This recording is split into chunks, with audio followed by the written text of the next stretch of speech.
আমরা সংবিধান মেনে এই পর্যন্ত চলছি এবং আশা করি সামনের দিনেও চলব। যে ফর্মটা আছে এটা সংবিধান সংস্কার পরিষদ সদস্যদের শপথ ফর্ম। আমরা কেউ সংবিধান সংস্কার পরিষদের সদস্য হিসেবে নির্বাচিত হইনি এবং সংবিধানে এটা এখনো ধারণ করা হয়নি। গণভোটের রায় অনুযায়ী সংবিধান সংস্কার পরিষদ গঠিত হলে সেটা সংবিধানে আগে ধারণ করতে হবে এবং সংবিধান সংস্কার পরিষদের সদস্যকে কে শপথ নেয়াবেন সেটা বিধান করতে হবে এবং কোন এরকম ফর্ম এটা সংবিধানে নেই। এই ফর্মটি তৃতীয় তফসিলে আছে, সাদাটা। এইরকম তখন একটা ফর্ম সংবিধানের তৃতীয় তফসিলে আসবে।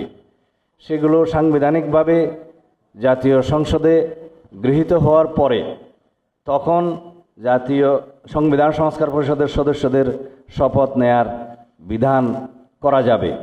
বিধায় আমরা এখন সাংবিধানিকভাবে এই পর্যন্ত আমরা এসেছি, আমরা সংবিধান মেনে এই পর্যন্ত চলছি এবং আশা করি সামনের দিনেও চলব।